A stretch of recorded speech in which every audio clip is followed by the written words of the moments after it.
O Senhor esteja convosco. Ele está no meio de nós. Proclamação do Evangelho de Jesus Cristo, segundo Mateus. Glória a vós, Senhor.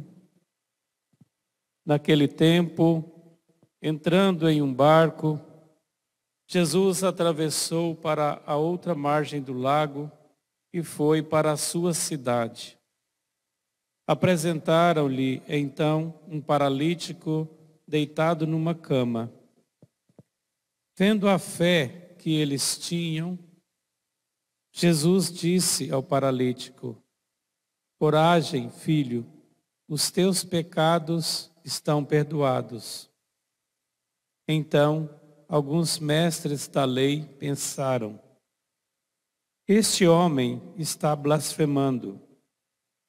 Mas Jesus, conhecendo os pensamentos deles, disse: por que tendes esses maus pensamentos em vossos corações? O que é mais fácil dizer: os teus pecados estão perdoados, ou dizer: levanta-te e anda?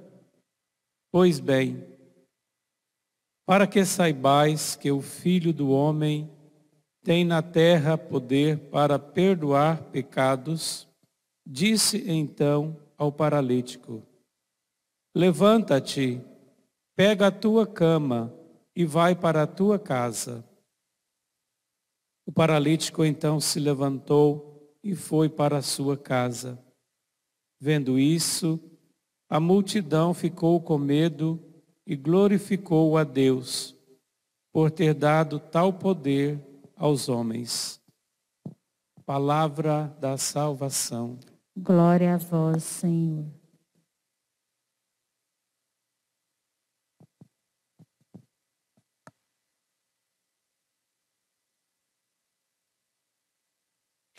Bem, caríssimos irmãos e irmãs, estamos diante de uma das passagens mais famosas do Antigo Testamento, a oferta do filho de Abraão, Isaque. Já deu muito pano para manga esse texto, muitas discussões. Por que Deus mandou matar o filho? Bem, a primeira coisa que a gente tem que entender no Antigo Testamento é que ele está prefigurando o novo. Então vamos lá. A ideia central desse trecho de Gênesis é que Abraão seja prefiguração do Pai, o Pai eterno. Então Abraão é convidado a oferecer o seu filho único, o único que tinha, né? Naquele momento, que foi oferecido por Deus por um milagre, com a sua mulher Sara, como sacrifício. Abraão, que é o pai da fé, crendo que Deus é o Senhor da vida. Então, a primeira coisa é que Deus é o Senhor. Ele pode decidir pela vida, porque Ele que deu. Vai e parte para oferecer seu filho em sacrifício. Assim como o Pai eterno, no futuro, oferece seu filho como sacrifício. Quando Isaque está para ser morto, o anjo para e diz: não precisa. E aparece um carneiro para ser oferecido em sacrifício. O que quer dizer isso segundo os padres da igreja? Simboliza Isaque, o filho eterno de Deus que não morre,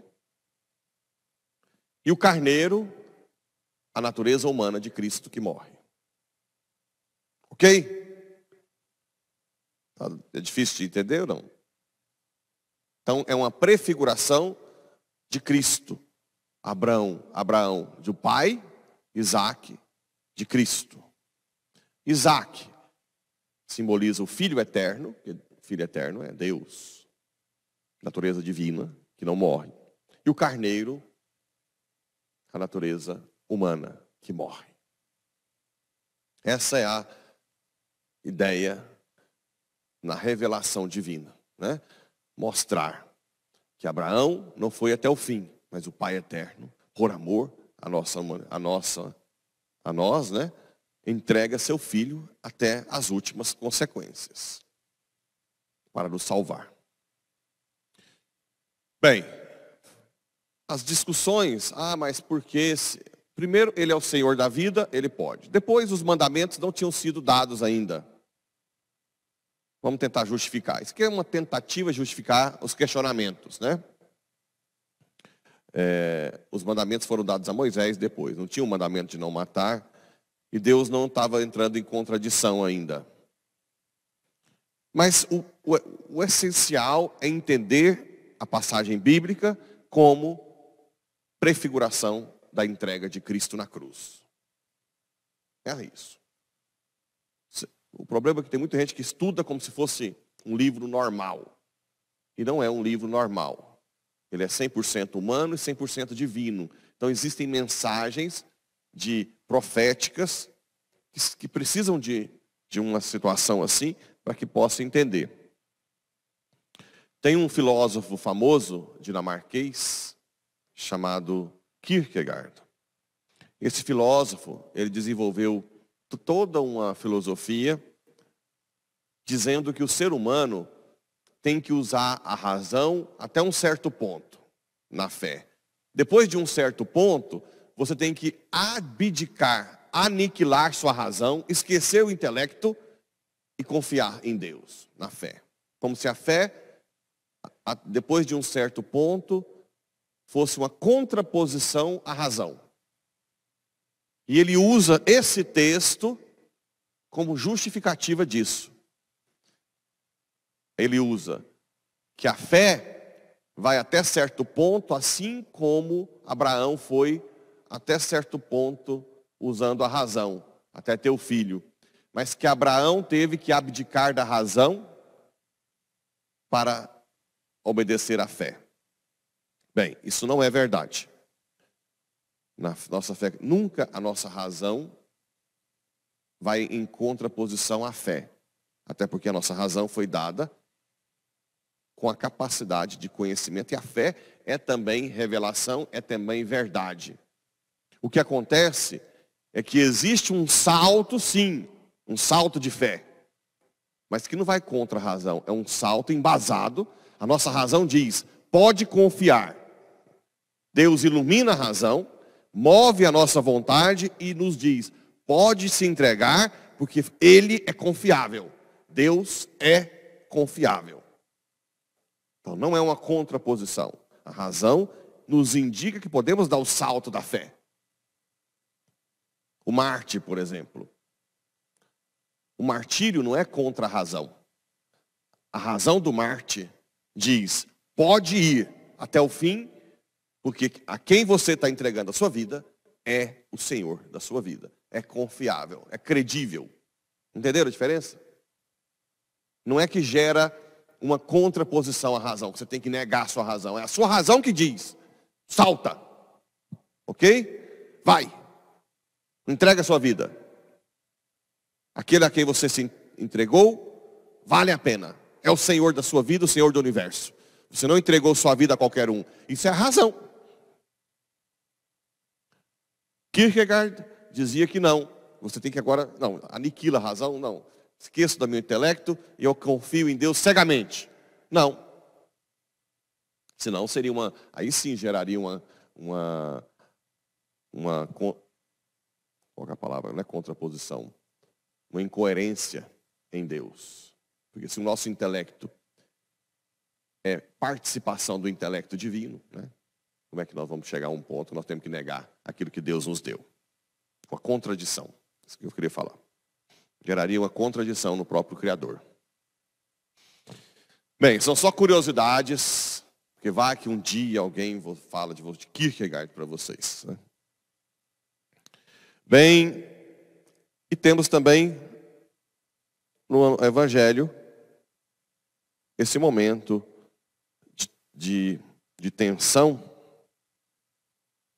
em que Jesus primeiro perdoa os pecados.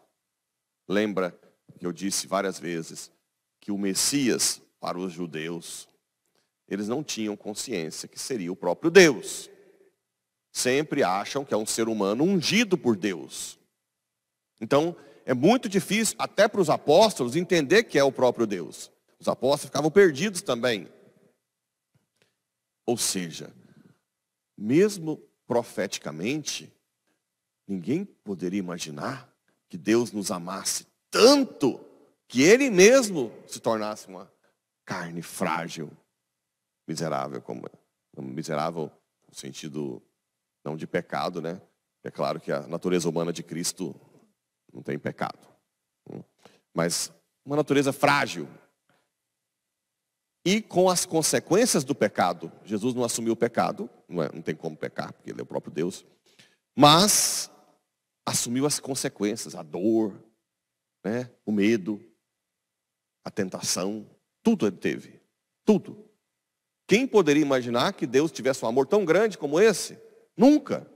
Se Jesus não tivesse vindo na nossa época, eu também não ia imaginar que Deus ia virar ser humano. Nunca. Então, quando fala perdoar os pecados, eles ficavam incrédulos. Está blasfemando. Como que um ser humano perdoa os pecados? E Jesus, conhecendo os pensamentos deles, aqui entra... mas então aqui, padre, o senhor falou que Jesus, na Kênosis, abdicou dos poderes. Olha aqui ele usando os poderes. Calma.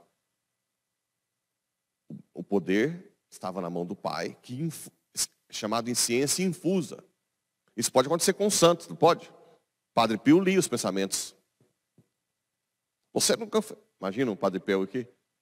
Vai embora, você não está arrependido. Cai fora. O povo hoje todo mimimi, né? Vai ficar 10 dias chorando de noite.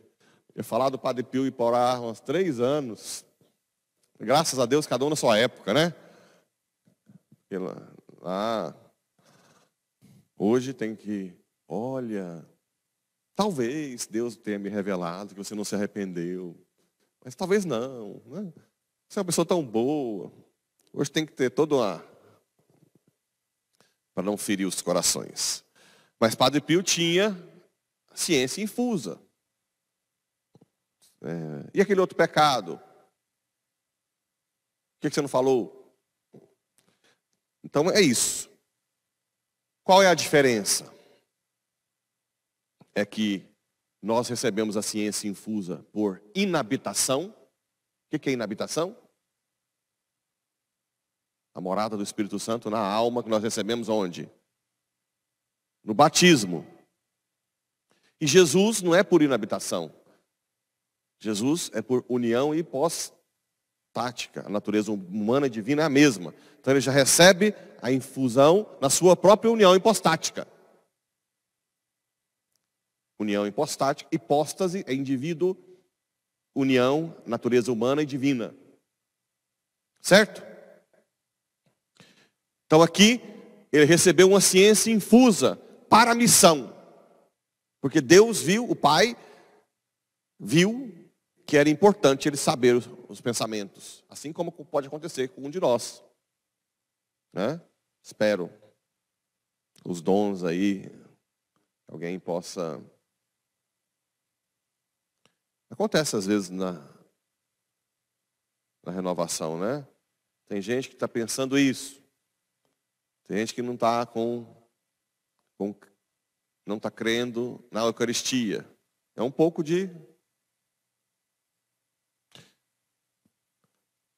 O que é mais fácil dizer? Os teus pecados estão perdoados ou levanta-te e anda? Pois bem, para que saibais que o Filho do Homem tem na terra poder para perdoar os pecados, disse então o paralítico, levanta-te, pega a tua cama e vai para a tua casa. Aqui, agora Jesus mostra que ele tem poder também sobre a criação, para mostrar que ele é Deus.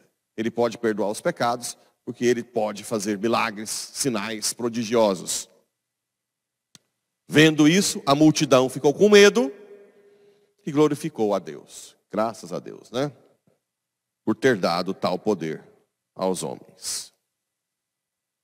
Bem, então é isso.